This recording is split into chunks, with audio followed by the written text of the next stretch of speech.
Nowadays they call it ADD and ADHD, and that's who I am. So I have learned to embrace that, being successful with that. And I have the 3 C's, what we call the 3 C's in the intuitive field. Clairaudient, clairvoyant, and clairescience, which means I can hear, I can see, and I can feel. So, and I just allow that to come. I can also speak to the other side, the mediumship, and I allow that to come also. In a group session, I know that it's really popular right now for mediums to have group sessions and things like that. For me, I think it's very personal, and I think that if somebody comes through on the other side, they have a very important message for the people, and it's very emotional. Sometimes, and tonight it may come up, somebody may come through, if there's somebody that wants to talk to you or that really needs to talk to you or somebody that you really need to talk to, it'll just happen. I'd rather not look for that tonight. I'd rather focus on where you're headed, like where you're at now and what you're headed for and what you would like to bring into your life, okay? So because, and I've been doing this for a long time, I started doing this professionally at the age of 20. I bought my first tarot deck when I was 16. I'm from Boston, and that was way back. So when they used to call the shops occult shops, not metaphysical shops or New Thought or anything like that, it was the occult. But I was very, very interested in the occult when I was young. So that's how it started. I purchased my first deck when I was 16, and then the rest is history. It just kind of fell into place. I had a deck, and everybody started wanting readings, and it just kept on coming. So I've been very, very fortunate to live a very charmed life, and I've been able to do whatever I've set out to do. I've just decided to do it, and I listened to how it felt. So I wanted to be a singer-dancer. That was like the first thing out of high school. I fell in love with Broadway, and I wanted to be a singer-dancer in New York, and I was very fortunate to be able to do that. I lived in New York City and was fortunate to work in New York City for 6 years. And then I moved back to Boston to catch up a little bit, and I found that I just knew that I was going to work at the MGM Grand in Las Vegas as a magician, so I moved out to Las Vegas a year before MGM opened up, and I went to an audition. I sang, danced, and did magic, and I got in a magic show, and I was in that show for 3 years. Very fortunate to be able to do that. And then I lived there for about 6 years, and then I came here to visit a friend, and my intuition told me when I got off the plane, this is home. I didn't know why. It was just like home. I bought a conversion van. In Vegas, I bought an old conversion van. It just kind of fell into my path. It was like $500, something like that. It had a big old, it was a big, tent trailer almost. And I just had this vision of camping and hiking in the mountains, and so I bought the conversion van. I put all my stuff in the conversion van, and I drove here. And then I sold the conversion van about 2 years later, and I never went hiking or anything in the conversion van. It was just to get me here, I think. So, and cars, I just seem to manifest, which is very fortunate for me too. And I have a very strong, my soul about cars is I don't want to have a car payment. I don't care what it looks like as long as it drives. And let me think. I lost my train of thought there. Because when I manifested this last car, I said, I don't care what it looks like. As long as it drives well and it's safe, and I don't want a car payment. So what ended up happening, and it happened around this store too, because at the time I was reading on Thursday nights. I was reading here. Thursday days I was reading here. And I was on my way here, and the car that I had, a 96 Plymouth Breeze, which I had for a long time, and drove it into the ground. Didn't have a car payment forever. Loved that car. The timing belt went on 6th Avenue. I was going 70 miles an hour, and I was in the left-hand lane, the high-speed lane, and I don't know how I got over, but I did because I lost all power. But I had brakes. It just was like, and the angels and my spirit guides and everything was with me, because I don't know how I got over, but I got over, and it was a lot of traffic. So, and I was able to pull off the road. Came in here, my gut, my intuition, it's really important for me to listen to my intuition, and that's what I teach everybody that comes to me, that knows me, is to listen to your gut, listen to that intuition, that little voice. There was a little voice right from the start that said, you don't need a car. You do not need a car. And all my friends said, you're crazy. I was like, I don't need a car. I live right near Sprouts. Everywhere I live by City Park, I can walk to. So, and I didn't understand it. I just knew I didn't need a car. So I listened to everybody else, and I went after the car, and I kept on getting no, no, no, no, no, and went to the dealers and had all these problems with the dealerships and the, car salesmen. I ended up with a really good car salesman, drove 6 different cars, and when I went there, I was already pre-approved for a loan, and when I went there, I drove 6 different cars, and I have really good luck with cars, and I can tell if this is the car for me. So, I named my car. I'm one of those crazy people that names his car. And I just knew that none of these were the right car, and actually one of them didn't feel right, and I said, something doesn't feel right, and the salesperson said, we'll fix that before you buy it. I'm like, well, I don't think I'll buy it if you have to fix it. But this was a very good salesman, and I came out of there, and I said, that's it, I'm not going to have a car. I was driving a friend's car that lent it to me that day, and I came here, and I told Jean, the owner, I said, I'm not going to be doing readings because I do not need a car. And she said, no problem, just come back to my office, I have something for you. And she reached in her purse and she gave me a card. She said, this is Leslie's phone number, call her, she has a free car for you, I don't know anything about it. So I said, thank you, I called, and I have the car out there. It was her son's car, it was hit by a deer, they hit a deer. I believe that the deer was fine, but the car is dented. And at the time you couldn't get in the driver's side, so she said that it runs fine. If you don't mind climbing over the console. And I said, no. And anyway, on and on and on. I could go on about this. It was an amazing thing. And so I have that car now. It's an amazing car. I brought it to my mechanic, and I told them that I got it for free. Just look at it, whatever. And they were like, you got this car for free? Because this car will last another 10 years.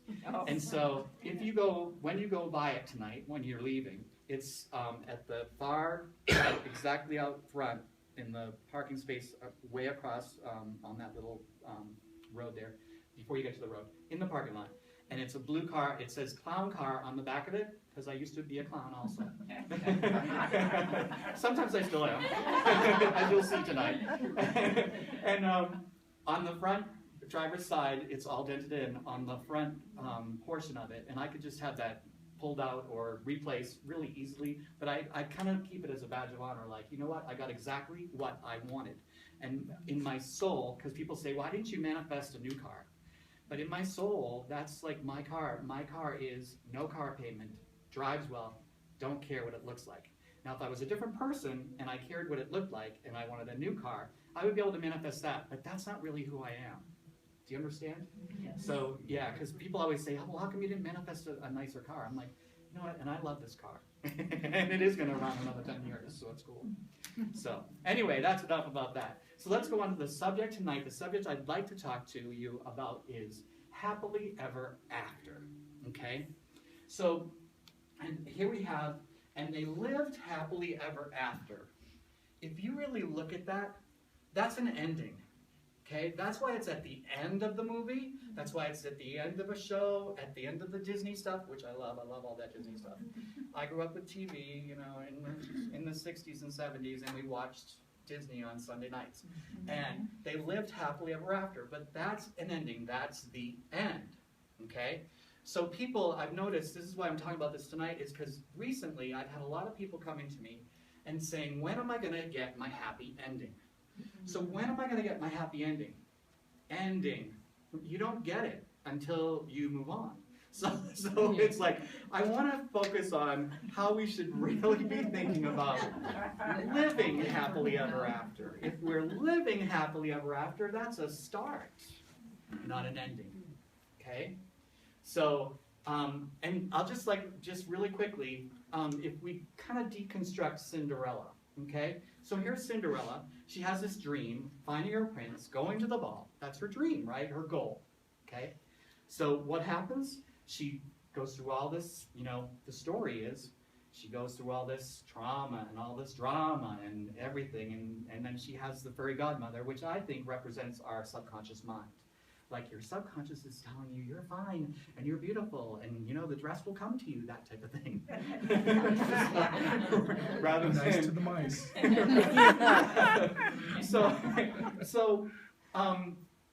the interesting thing is that her story, the reason why Cinderella is so popular, and it's popular to this day, it's actually in the movies again, and it's a Broadway show. I mean, it was just here, or it's still here at the Buell. And the reason why that is so intriguing for us, it's because it's a story that has challenges, and she learns a lot, and it's just like life. That's just like life. That's how it is. If everything was perfect, if you how would that show be if you just went and saw Cinderella? She's already married, she's happy. Would you go see it? No, because there's no story there.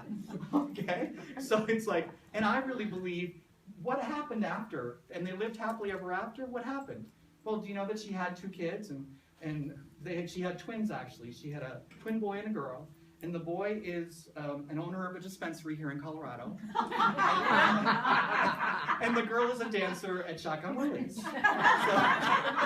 So see, the story goes on. And they have challenges, and then they reach their goal, and then they have another goal. So happily ever after is actually a goal and a dream, but you always have to have a goal and a dream. You'll always have a dream and a goal.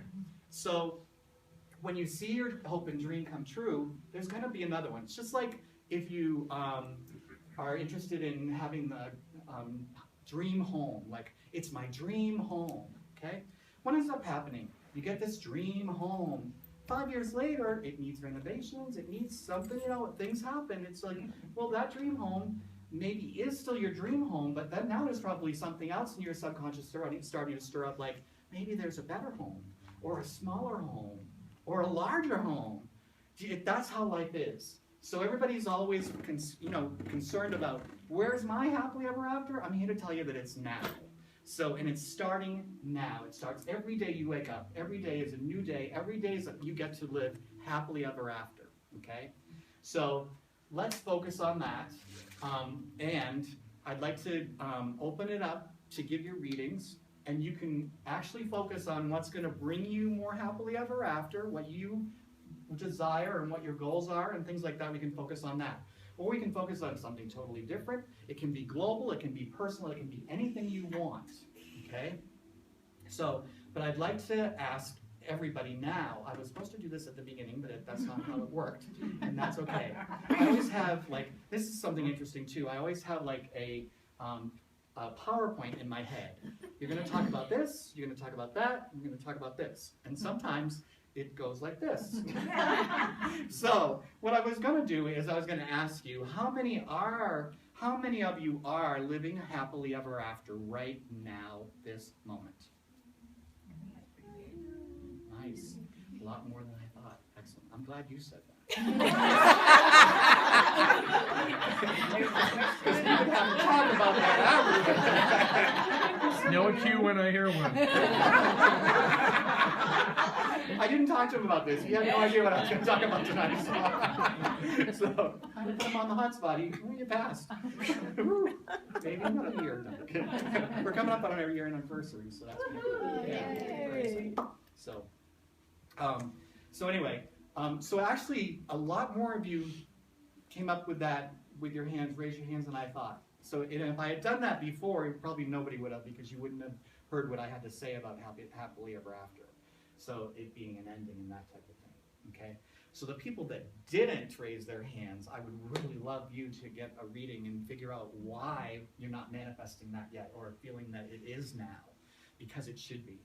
Even if you're going through struggles, even if, and like I said, I live a charmed life, but one of the reasons why I live a charmed life is because I'm just really happy to have 2 arms and 2 legs. I'm one of those people.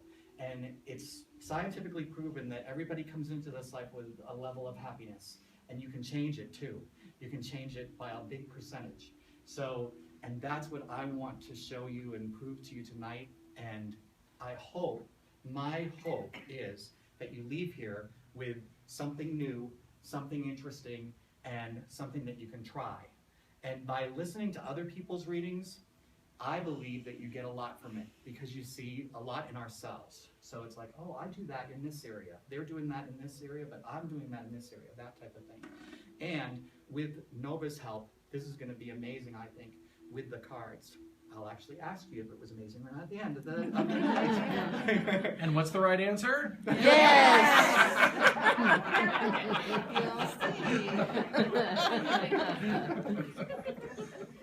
So, who would Sorry. like to start us off and get a reading? I do. Get it, excellent. Come on up here.